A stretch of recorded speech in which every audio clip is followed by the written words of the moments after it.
India TV देख रहे हैं आप। आपके साथ मैं हूं प्राची पाराशर। नरेंद्र मोदी की सरकार का 12वां साल शुरू हो चुका है और इस 12वें साल की शुरुआत हुई है एक शपथ से। एक ऐसी शपथ जिसका असर लाहौर की गलियों में दिखाई देगा। लाहौर का जौहर टाउन सुनसान पड़ चुका है।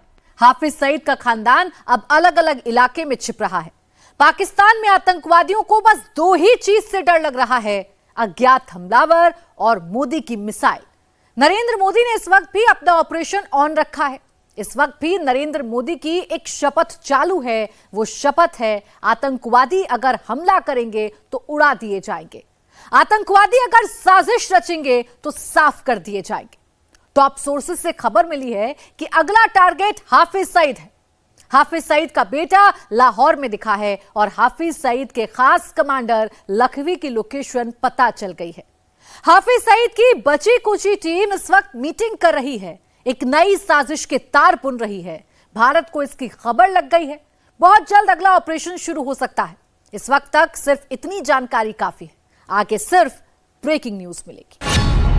हाफिज सईद का आतंकी बेटा इतना डरा सहमा क्यों दिख रहा है? कल क्या होने वाला है? परसों क्या होने वाला है? तरसों क्या होने वाला है? हाफिज तलहा सईद कैमरे पर यह क्यों कह रहा है? क्या जैश और लश्कर के आतंकियों पर कोई बड़ा अटैक होने वाला है? और क्या इसीलिए लश्कर का आतंकी तलहा सईद यह कह रहा है कि आने वाले दिनों में बहुत कुछ होने वाला है? क्या हाफिज सईद पर, क्या मसूद पर, क्या जल्द हिंदुस्तान से आसमानी आफत गिरने वाली है? और क्या इसी डर से आतंकी कयामत वाले स्क्रिप्ट पढ़ने लगे हैं? तलहा सईद जिस कयामत की रात का जिक्र कर रहा है, वो रात कैसी होगी? वो रात कब आएगी? वो रात वैसी होगी जैसे 9 और 10 मई की रात को पाकिस्तान के नूर खान एयरबेस पर दिखी थी, जब रात के अंधेरे में हिंदुस्तानी ब्रह्मोस ने धमाका किया था। वो रात बहुत जल्द आएगी, जैसी 6 और 7 मई की दरमियानी रात को मुरीदके में दिखी थी। और ऐसा क्यों होगा, इसकी वजह भी खुद हाफिज सईद के आतंकी बेटे हाफिज तलहा सईद ने बता दी है। जिहाद अभी और आगे बढ़ेगा। इंशाअल्लाह जिहाद के लिए खड़े होना है। आज अल्लाह ताला देख रहे हैं जिहाद के लिए कौन खड़ा होता है। फिर हाफिज साहब की या उनके बेटे की ये बातें आपको समझ आएंगी, सही फिट बैठेंगी कि ये बात कहां से कर रहे हैं, ये बात क्यों कर रहे हैं, इस बात का माना क्या है, आगे क्या होने वाला है। गज़वा हिंद के हवाले से हो या फिलिस्तीन के जिहाद के हवाले से हो, ये मामलात ये जिहाद की तरफ आगे बढ़ेंगे। खबर कंफर्म है, ऑपरेशन सिंदूर पॉज में आने के बाद आईएसआई और पाकिस्तान में आतंकवादियों की सीक्रेट मीटिंग हो चुकी है। इस मीटिंग की डिटेल आगे देखेंगे। पहले उस नाम की बात करते हैं जो अचानक से एक बार फिर रीसर्फेस हुआ है। इस चेहरे को पहचानते हैं आप? चेहरे पर मुस्कान, डोले शोले वाली बॉडी। यह पाकिस्तान का कोई आम शहरी नहीं है, यह मुनीर का भी बेहद करीबी है। यह पाकिस्तान के वजीर आजम का भी बेहद करीबी है, जिसकी सबसे लेटेस्ट तस्वीर सामने आई है। कौन है यह बॉडी बिल्डर? यह कोई और नहीं, मुंबई हमलों का मास्टरमाइंड, अमेरिका और संयुक्त राष्ट्र द्वारा प्रतिबंधित लश्कर-ए-तैयबा का आतंकवादी ज़कीउर रहमान लखवी है। पहले के ज़कीउर रहमान लखवी और आज के ज़कीउर रहमान लखवी में ज्यादा फर्क नहीं आया है। एक फर्क जो साफ साफ विजुअल है वो ये है कि अब लश्कर के इस आतंकी ने अपनी बॉडी बना ली है। सोचिए, पाकिस्तान में संयुक्त राष्ट्र द्वारा प्रतिबंधित आतंकवादी फुल सिक्योरिटी में ना सिर्फ जेल के बाहर घूमता है, बल्कि खुले में जिम करता है, वर्जिश करता है, वेट लिफ्टिंग करता है और खुल्लम खुल्ला आईएसआई की निगरानी में हिंदुस्तान के खिलाफ आतंक की फैक्ट्री चलाता है। और अब आप ये जानकर चौंक जाएंगे कि पाकिस्तान में ये कहां रहता है। पाकिस्तान के सरकारी दस्तावेज में इस आतंकवादी की लोकेशन पढ़िए। नाम जकीउर रहमान लखवी, पिता का नाम हाफिज अजीजुर रहमान, खाला मंडा रेनाला खुर्द तहसील रेनाला खुर्द डिस्ट्रिक्ट ओंकारा, और इसका करंट एड्रेस है 12 काहो पोस्ट ऑफिस, खास तहसील, डिस्ट्रिक्ट इस्लामाबाद। जानते हैं लश्कर के आतंकी जकीउर रहमान लखवी की करंट लोकेशन कहां है? इस आतंकवादी की करंट लोकेशन इस्लामाबाद में पाकिस्तान की संसद से सिर्फ 13 किलोमीटर की दूरी पर है। यानी इंडिया का मोस्ट वांटेड आतंकी पाकिस्तान की संसद से सिर्फ 20 मिनट की दूरी पर है। और यह संभव हो ही नहीं सकता कि मुनीर और शहबाज को इसकी कानो कान खबर ना हो। इन दोनों को सब पता है। जकीउर रहमान लखवी की इस नई तस्वीर ने एक और चीज क्लियर कर दी है, और वो ये कि आईएसआई अब लश्कर के सारे टॉप आतंकियों के साथ मिलकर भारत पर हमले का कोई और प्लान बना रही है। हाल फिलहाल में आपने पाकिस्तान के फैसलाबाद से लेकर लाहौर और कसूर तक लश्कर तैयबा और जैश के आतंकियों के ढेर सारे वीडियोस देखे होंगे। ये सारे आतंकी अपने अपने बिलों से बाहर खुद नहीं आए हैं, इन सबको बिल से बाहर लाया गया है। और जानते हैं इन्हें बाहर लाने वाला कौन है? इन्हें बाहर लाने वाला पाकिस्तान का आर्मी चीफ जनरल मुनीर है। कुछ दिनों पहले ही लश्कर की एक ऐसी भारत विरोधी रैली लाहौर के करीब कसूर में हुई थी, जहां हाफिज सईद का बेटा तलहा सईद पाकिस्तान के पंजाब प्रांत की असेंबली के स्पीकर मलिक मोहम्मद अहमद खान के साथ दिखा था। मलिक मोहम्मद अहमद खान ने तब हाफिज सईद को अपना परिवार बताया था। उस वक्त मंच पर तलहा सईद के अलावा लश्कर के कमांडर सैफुल्लाह कसूरी और लश्कर का को फाउंडर अमीर हमजा भी मौजूद था। और अब तलहा सईद का एक और नया वीडियो पाकिस्तानी हैंडल्स ने शेयर किया है, जिसमें यह खुल्लम खुल्ला पाकिस्तान के खिलाफ जिहाद की धमकी देता नजर आया है, मोदी का नाम लेता नजर आया है।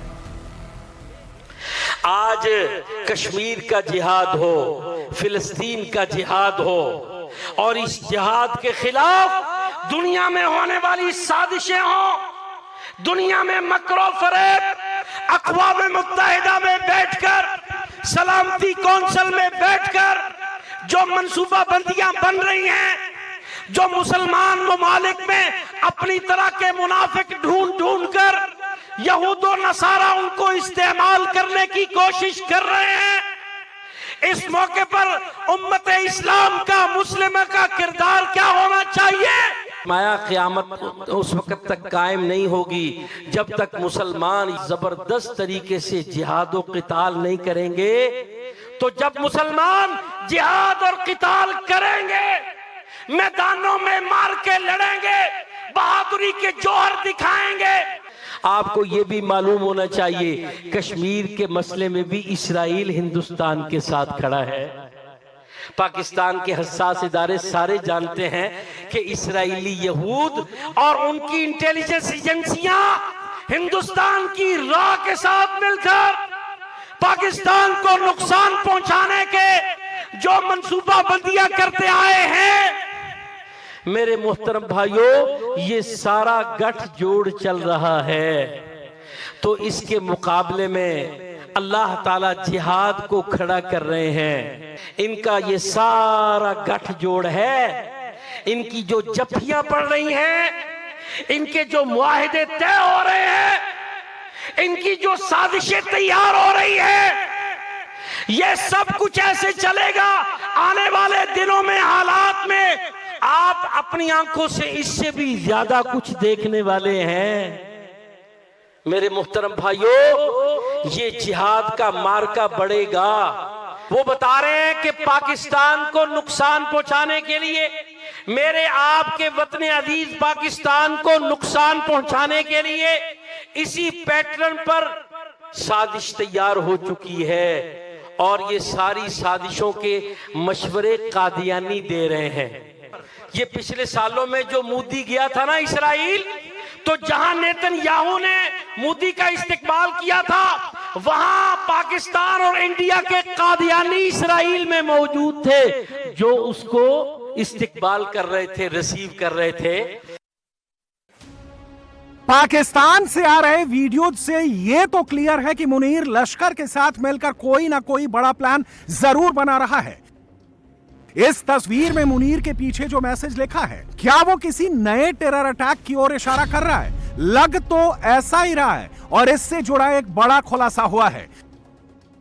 पाकिस्तान के एक फॉर्मर मेजर ने पहले खुलासा किया था कि पहलगाम हमला मुनीर ने आईएसआई को बोलकर करवाया था और अब हिंदुस्तान का ऑपरेशन सिंदूर पॉज होने के बाद पाकिस्तान में एक बार फिर लश्कर और आईएसआई की सीक्रेट मीटिंग हुई।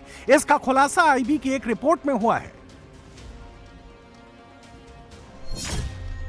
रिपोर्ट के मुताबिक 10 मई को सीज फायर के ऐलान के बाद 14 मई को पाकिस्तान की खुफिया एजेंसी आईएसआई ने लश्कर-ए-तैयबा के ट्रेनिंग कैंप कमांडर्स और पीओके में आतंकवादियों के गाइड से सीक्रेट मीटिंग की है। इस मीटिंग में आईएसआई ने लश्कर को बड़े पैमाने पर आतंकवादियों को रिक्रूट करने का ऑर्डर दिया है। आईएसआई ने लश्कर के आतंकवादियों को यह भी हिदायत दी है कि भारत में घुसपैठ से पहले एलओसी पर ड्रोन से निगरानी बढ़ा दी जाएगी। 14 मई को आईएसआई और लश्कर की इसी मीटिंग के बाद मई के आखिरी हफ्ते में कसूर, लाहौर, कराची, फैसलाबाद जैसे कई शहरों में लश्कर के आतंकियों को एक मंच पर देखा गया।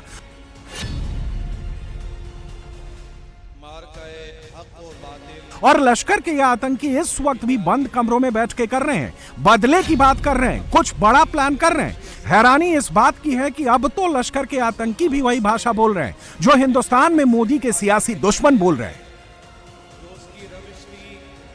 हिंदुस्तान हमला करता है मुसलमानों की मसाजिद पर और यहाँ से हमारे मिसाइल जाते हैं, हमारे शहीद जाते हैं और जाकर हमला करते हैं। हाँ, आज पाक फौज ने यह साबित कर दिया कि वो हिंदुस्तान के जिसके साथ दुनिया भर का ये सारा कुफर, उनकी टेक्नोलॉजी उनके साथ थी और सबने साथ देकर क्या कहा कि ये पाकिस्तान को खत्म कर देगा। मोदी भी इंतजार में था और आज देखें कि किस तरीके से मोदी को अपना सियासी कैरियर वो तबाह होता हुआ नजर आ रहा है। बीजेपी तबाह होती हुई नजर आ रही है, मोदी के खिलाफ बात की जा रही है और ये कहा जा रहा है कि पाकिस्तानियों से तुमने बदला नहीं लिया बल्कि पाकिस्तान ने पलट कर तुम पर वार किया है। ये तो एक ट्रेलर था, ट्रेलर। पाकिस्तान के लोगों ने जितने जनाजे उठाए हैं और याद रखो मोदी, ये शहादतें हमारे लिए एजाज है, एजाज। इससे पहले भी शहादतों का सिलसिला है, ये हमारे लिए एजाज है। लेकिन मोदी याद रखो, रजा मौला निजामानी का इंतकाम लिया जाएगा। पाकिस्तान के अंदर शहादतों का इंतकाम लेंगे और जल्दी वो वक्त आने वाला है। खुफिया रिपोर्ट के आधार पर जो नई इंफॉर्मेशन सामने आई है उसमें आईएसआई और लश्कर के नए प्लान से जुड़ी कुछ और चौंकाने वाली डिटेल्स हैं। रिपोर्ट्स के मुताबिक 14 मई को आईएसआई और लश्कर की मीटिंग में आतंकवादियों के ट्रेनिंग कैंप्स और लॉन्चिंग पैड्स को पीओके में ही किसी दूसरी जगह पर शिफ्ट करने की बात हुई है। इसके साथ साथ लश्कर के आतंकवादियों के लिए आईएसआई अब पीओके में अंडरग्राउंड बंकर्स भी बनाने जा रही है। नोट करने वाली बात यह है कि ऑपरेशन सिंदूर में इंडियन एयरफोर्स ने पीओके में जिन आतंकी अड्डों को तबाह किया था वो सारे एलओसी के करीब थे और अब आईएसआई उसे भी दूसरी लोकेशन पर शिफ्ट करने जा रही है। यह पूरा प्लान मुनीर के ऑर्डर पर आईएसआई की देखरेख में बन रहा है और इसी प्लान के तहत पाकिस्तान में आतंकवादियों को फ्री हैंड दे दिया गया है। लश्कर के आतंकी ज़कीउर रहमान लखवी की नई तस्वीर का आना कोई संयोग नहीं है, ये एक बड़े प्रोजेक्ट का हिस्सा है जिसके तहत आज लखवी की नई फोटो सामने आई। कल हाफिज सईद की लेटेस्ट तस्वीर आएगी और हाफिज को पाकिस्तान के मेन स्ट्रीम में लाने की पटकथा लश्कर-ए-तैयबा की रैलियों में उसका आतंकी बेटा तलहा सईद करने लगा है। कश्मीर के मुसलमानों का कश्मीर पर हक है, हिंदुस्तान का नहीं।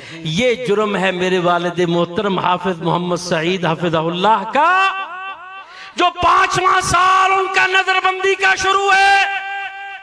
अल्लाह की कसम, पूरी पाकिस्तान की सारी एजेंसियां, सारे इदारे इस बात के गवाह हैं, हमारा और कोई रोड़ा नहीं, कोई जाती और मसला कतई तौर पर नहीं है। सबसे बड़ा मसला ये है, आज वो यहूदो नसारा इस्लाम दुश्मन बदमाश वो ये कहते हैं कि पाकिस्तान में उम्मत मुस्लिमा की ये कुव्वत, ये फोर्स यहां पर मौजूद है, इसलिए वो घेराव हैं।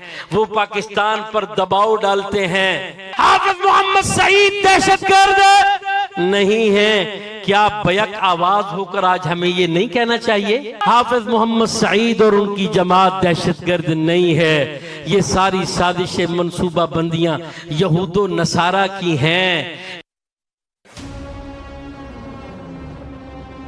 पिछले 1 से 2 हफ्तों के भीतर पाकिस्तान के अलग अलग शहरों से लश्कर के आतंकियों के जो वीडियोस आए हैं, जैसे जैसे बयान सामने आए हैं, उससे ये बात शीशे की तरह साफ हो जाती है कि आईएसआई अब लश्कर को पाकिस्तान के अंदर जो इश्यूज चल रहे हैं, चाहे वो गुर्बत हो, चाहे वो बाकी के जो इश्यूज हैं सिक्योरिटी को लेकर, उस पर काम करने की जरूरत है, ताकि भारत भी जो है वो इस बात पे फिर थोड़ा सा सोचे कि पाकिस्तान जो है वो अंदर अपने यहाँ जो लोग बिठा रखे हैं हमने, सो कॉल्ड अनमोल रतन या मैं जिन्हें बोलती हूँ टेररिस्ट, उनके ऊपर कार्रवाई करे, ताकि दूसरी कंट्री भी जो है वो सोचे कि हाँ ये लोग सीरियस हैं इसमें। मैं बिल्कुल आपसे एग्री करता हूं कि देखिए, पाकिस्तान के लिए जंग कोई एक ऐसी ऑप्शन नहीं है कि जिससे कि मामलात सुलझ सकते हैं। हमें बड़ा सीरियसली इस वक्त सोल सर्चिंग की ज़रूरत है और एक रेडिकल शिफ्ट हमारी इंटरनल पॉलिसी में आनी चाहिए। तो उनका ये कहना था कि हमने कहा हम पानी बंद कर देंगे, आपके यहाँ से बिलावल भुट्टो कहते हैं हम खून की नदियां बहा देंगे। कहते हैं आप पानी और खून का क्या कंपैरिजन है कि हम पानी की बात कर रहे हैं तो आप खून बहाने की बात कर रहे हैं। तो वो कहते हैं वायलेंस कहीं ना कहीं हमारे जो सो कॉल्ड लीडर्स हैं उनकी बातों में भी एक तरह की वायलेंस और इस तरह की बातें क्यों हैं? देखिए ना जी, बात ये है कि शुरू से ही जो ग्रूमिंग हुई है जिस तरीके से कि हर चीज को, हर तरह की ऑपोजिशन को ताकत से, फोर्स से, वायलेंस से हैंडल करना है, हर चीज का हल वायलेंस है।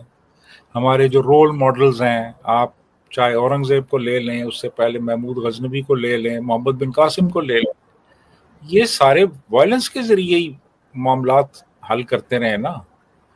ये तो वायलेंस का सहारा लेते रहे, इनको हमने हीरो बनाया हुआ है। तो हमारे हीरो जो करते रहे हैं, जो खून की नदियां बहाते रहे हैं, अगर कोई गैर मुस्लिम नहीं मिला तो आपस में शुरू हो गए हैं। तो उन्हीं को सामने रख के वही जब रोल मॉडल्स आपके होंगे तो फिर बिलावल भुट्टो भी वही बात करेगा ना, वो अमन और सुकून की बात तो नहीं करेगा। तो ये इस तरह की कंडीशनिंग हुई है पूरी कौम की कि वायलेंस का सहारा लिया जाए हर मसले के हल के लिए। वायलेंस, ये कर दो, वो कर दो, उठा लो, मार दो, खून की नदियां बहा दो, ये कंडीशनिंग हुई है। लेकिन इनको ये नहीं पता यार कि ये जब आप खून की नदियां बहाते हैं तो फिर उसका नतीजा क्या होता है। फिर वो सिर्फ एक तरफ खून की नदियां नहीं बहती, दूसरी तरफ भी बहती हैं। एटम बम आप चलाएंगे ना तो एटम बम दूसरों के पास भी है। तो ये मत सोचें कि आप जीत जाएंगे एक एटम बम चला के और आपके ऊपर एटम बम नहीं गिरेगा, ऐसा नहीं। प्रधानमंत्री मोदी जी ने हर समस्या को सामने से कन्फ्रंट किया है। He has confronted from the front, कभी इधर उधर की बात नहीं की है। जब उरी की घटना घटी तो प्रधानमंत्री जी ने अपने भाषण में कहा था इसका जवाब दिया जाएगा। For the first time a prime minister ने अपने दुश्मन को सीधा सीधा संकेत किया, यह पहली बार किसी प्रधानमंत्री ने किया। और उसके बाद सर्जिकल स्ट्राइक हुआ। जब पुलवामा की घटना घटी तो आप शब्द याद कीजिए, प्रधानमंत्री ने कहा था कि तुमने बहुत बड़ी गलती कर दी है, इसका खमियाजा तुमको भुगतना पड़ेगा। और उसके बाद बालाकोट का एयर स्ट्राइक हुआ। उन्होंने कहा कि तुम्हें कल्पना से भी बाहर जवाब दिया जाएगा। और आपको मालूम है कि उनके ठिकाने, टेररिस्टों के ठिकाने और उनके एयरबेस सारे के सारे ध्वस्त कर दिए गए बियॉन्ड उनकी कल्पना से। तो और ये न्यू नॉर्मल बन गया है, this is the new normal. प्रधानमंत्री जी ने इस कन्फ्रंट करते हुए सामने से कहा है, एक स्पष्ट रूप में कहा है कि कोई भी टेररिस्ट घटना को एक्ट ऑफ वॉर समझा जाएगा। और साफ कहा है कि ये न्यूक्लियर वॉर की गीदड़ भभकी बंद करो, और साफ कहा है कि टेररिस्ट और टेररिस्ट को संरक्षण देने वाले में अंतर नहीं समझा जाएगा। सोनम रघुवंशी मेघालय से यूपी के गाजीपुर आखिर क्यों आई? यूपी आकर सोनम ने योगी की पुलिस को क्या बताया? राजा रघुवंशी का मर्डर गाजीपुर से 1100 किलोमीटर दूर मेघालय के सोहरा में हुआ। मेघालय के बाद असम आता है, सिक्किम आता है, बिहार आता है और उसके बाद आता है यूपी। सवाल यह है कि सोनम ने यूपी आना ही क्यों चुना? उसका मकसद क्या था? यूपी में आकर सोनम जो कह रही है उस पर अभी उसका परिवार यकीन नहीं कर रहा। ससुराल के लोग यानी राजा का परिवार भी भरोसा नहीं कर रहा, क्योंकि सोनम और राजा की शादी पिछले महीने 11 मई को हुई थी और 23 मई को राजा का मर्डर हो गया। यानी शादी के 288 घंटे बाद राजा रघुवंशी की हत्या कर दी गई। लोग कह रहे हैं कि अगर सोनम को राजा से शादी नहीं करनी थी तो सीधे मना कर सकती थी। लोग पूछ रहे हैं कि सोनम को अगर राजा का मर्डर करना था तो वो मेघालय ही क्यों गई? बचने के लिए उसे गाजीपुर आना ही क्यों चुना? दरअसल राजा और सोनम की कहानी एक क्राइम थ्रिलर की तरह है, जहां मर्डर हुआ है, सुपारी भी दी गई है, शक राजा की पत्नी सोनम पर है। कुछ दिन पहले ही सोनम की मांग में सिंदूर पड़ा, वो राजा की पत्नी बनी और हनीमून पर जाते जाते वो हत्यारन कैसे बन गई? लोगों को समझ नहीं आ रहा कि 288 घंटे की शादी में ऐसा क्या हो गया कि एक पत्नी को अपने पति की सुपारी देनी पड़ी। इस रिपोर्ट में देखिए। राजा को क्यों मारा? राजा को क्यों मारा? राजा की हत्या क्यों की? राजा की हत्या क्यों की?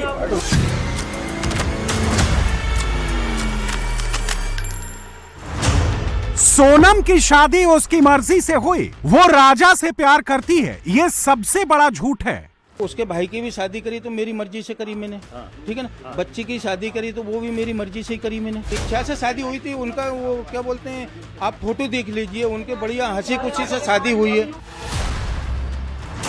सोनम राजा के अलावा किसी दूसरे से प्यार नहीं करती थी, ये बात उससे भी बड़ा झूठ है। A case that involved a love triangle.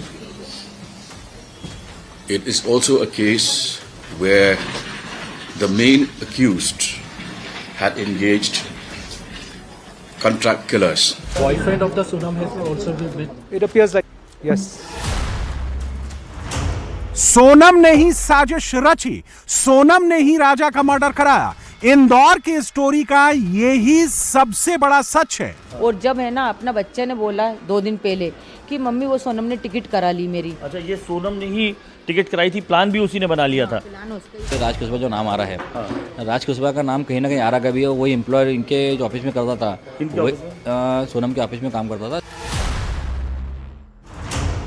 राजा की मर्डर मिस्ट्री में 5 कैरेक्टर हैं। इस खूनी कहानी में एक बेवफा पत्नी है, साजिश रचने वाला प्रेमी है और 3 सुपारी किलर हैं।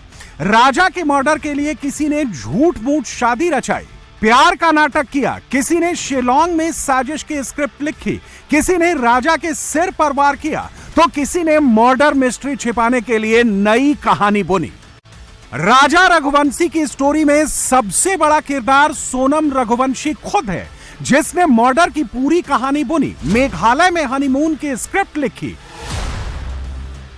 इंदौर के राजा के स्टोरी में दूसरा बड़ा कैरेक्टर राज कुशवाहा है, जो इंदौर में ही बैठकर पूरे षड्यंत्र को रिमोट से ऑपरेट कर रहा था। राजा रघुवंशी के मर्डर में पति पत्नी के अलावा राज कुशवाहा वो के रोल में मौजूद था। ये राज कुशवाहा कौन है? इसने सोनम के साथ मिलकर राजा के मर्डर की साजिश क्यों रची? मर्डर कैसे किया? पूरी डिटेल में समझ लीजिए। सोनम रघुवंशी के पिता देवी सिंह की प्लाईवुड की फैक्ट्री है, जिसमें सोनम एचआर हेड की पोस्ट पर काम करती है। राज कुशवाहा इसी फैक्ट्री के अंदर मैनेजर की पोस्ट पर काम करता है। 21 साल के राज कुशवाहा और 26 साल की सोनम के बीच कई साल से अफेयर चल रहा था, जिसकी भनक राजा रघुवंशी और उसके परिवार को कल रात तक भी नहीं थी। ये राज कुशवाहा कौन है जिसका नाम सामने आया है? ये नाम मैंने कभी नहीं सुना।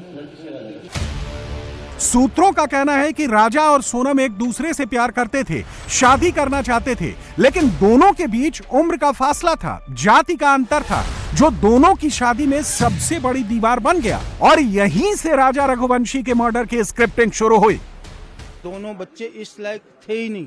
मैंने बड़े उसके भाई की भी शादी करी तो मेरी मर्जी से करी मैंने, ठीक है ना। बच्ची की शादी करी तो वो भी मेरी मर्जी से ही करी मैंने, ठीक है ना। तो मैंने बच्चन को ये शिक्षा नहीं दी थी कि बेटा तुम ऐसा करना कि ऐसा करना। आज तक ये चीज नहीं आई मेरे परिवार के अंदर, ठीक है ना। तीसरी पीढ़ी से, एक पीढ़ी नहीं तीसरी पीढ़ी से, जहाँ मेरे बाबा आपने बोला वहाँ मैंने संबंध किया, मैंने बोला वहाँ मेरे बच्चन ने संबंध किया। 1 अक्टूबर 2024 को रघुवंशी समाज की परिचय पुस्तिका के जरिए राजा और सोनम का रिश्ता तय हुआ। इस रिश्ते से पहले राजा और सोनम ने एक दूसरे को देखा, सहमति जाहिर की। इसके बाद ही दोनों परिवार आगे बढ़े। 11 मई 2025 को राजा और सोनम की शादी हुई।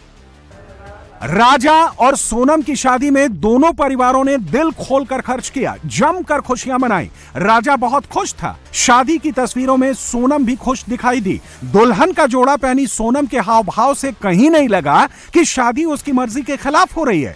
किसी को नहीं लगा कि सोनम के दिमाग में राजा के अलावा कुछ चल रहा है। किसी को नहीं लगा कि सोनम के दिल में राजा के लिए कोई जगह नहीं है। कल से थोड़ा एहसास हो रहा था कि सोनम तो ऐसा नहीं कर सकती है अपने राजा के साथ। थोड़ा सा अंदर से मतलब क्या पता क्यों माँ का एक विश्वास सा वो लग रहा था कि सोनम कब मिलेगी। मेरी एक ही मांग थी कि सोनम जीवित मिलेगी तभी मेरे को खुलासा हो पाएगा, तभी मेरे को पता चलेगा कि राजा को किसने मारा, कौन कौन उसके उसमें शामिल थे। और जब आखिरी बात हुई थी, जब भी दोनों बच्चे अच्छे लग रहे थे, ऐसा एहसास ही नहीं होने दिया। मगर सोनम से मेरी पहले बात हुई थी, इसके बाद में राजा से हुई थी। राजा शायद आगे होगा, जब वो पहुंची उसके पास, जब में से उसने बात कराई। तो अब जब आपको मालूम चल रहा है, इस तरीके की बात आ रही है कि आपकी बहू ही हत्या में शामिल है, कोई राज कुशवाहा है, तो मन में क्या भाव आ रहा है?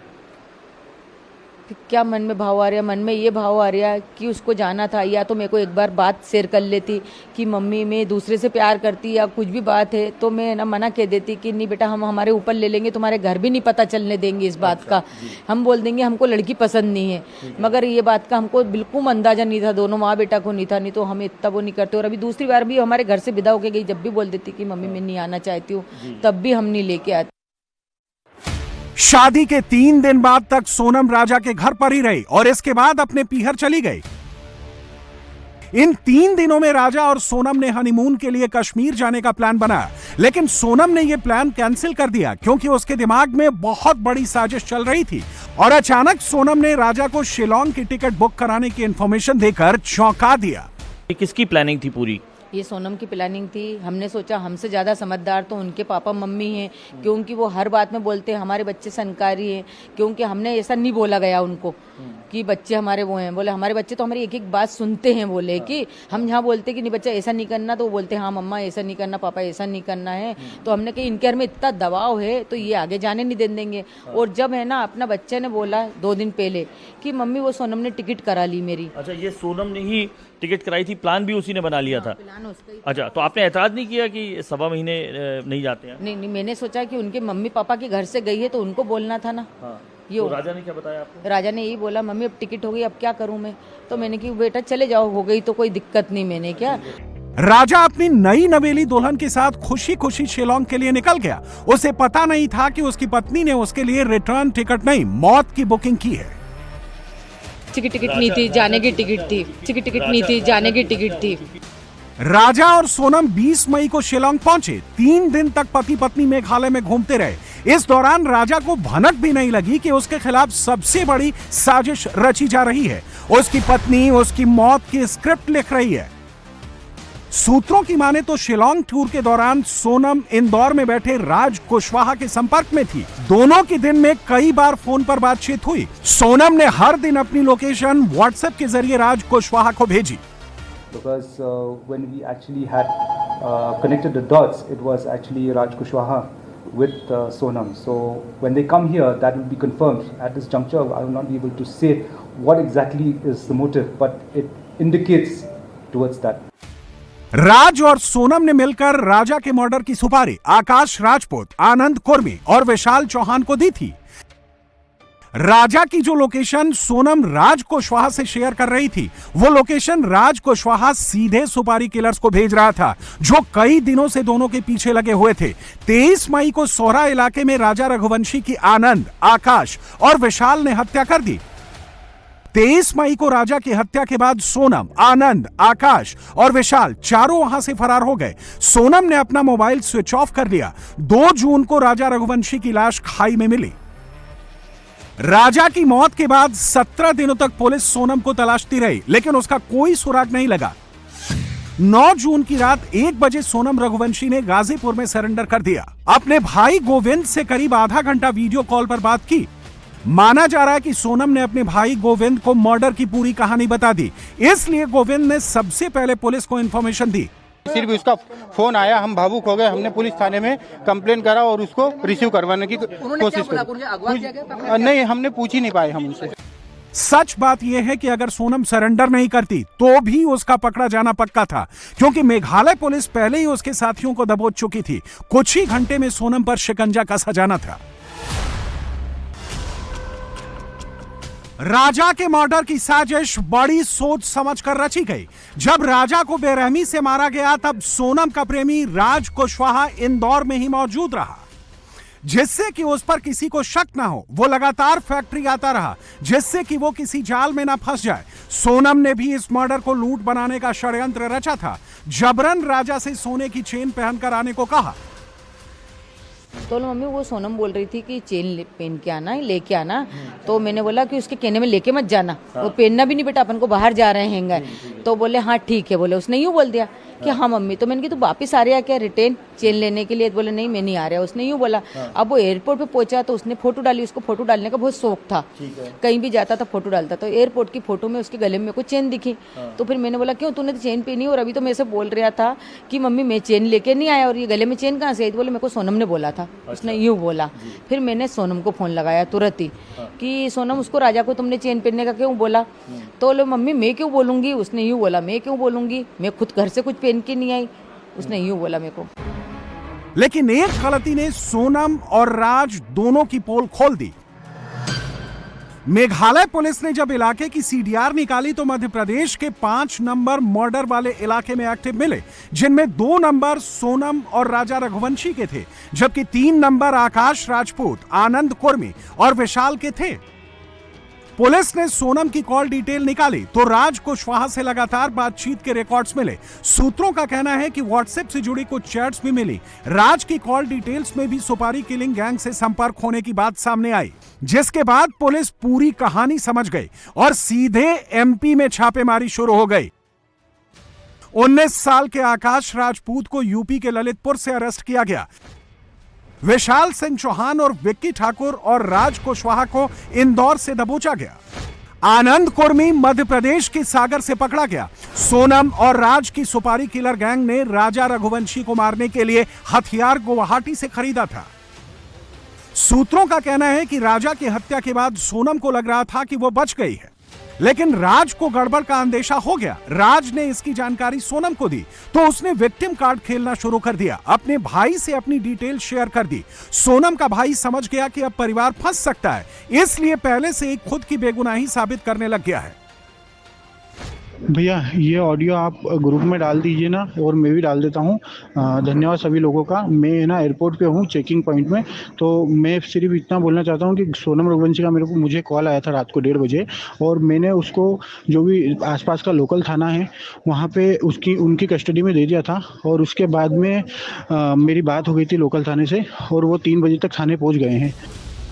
राजा रघुवंशी मर्डर केस के सबूत इंदौर से 2100 किलोमीटर दूर मेघालय के सोहरा और सोहरा से 1100 किलोमीटर दूर यूपी के गाजीपुर तक फैले हैं। पुलिस अभी तक पता लगाने में जुटी है कि राजा के मर्डर के बाद 17 दिन यानी 408 घंटे तक सोनम कहां रही, किसके संपर्क में रही। मेघालय से 1100 किलोमीटर दूर गाजीपुर तक सोनम कैसे पहुंची, उसका अगला प्लान क्या था। राजा के मर्डर के लिए सुपारी किलर मेघालय तक कैसे पहुंचे। राजा के मर्डर के बाद सुपारी किलर गैंग मेघालय से किस रास्ते भागे। क्या सोनम भी सुपारी किलर गैंग के साथ ही भागी या उसने कोई अलग रूट पकड़ा।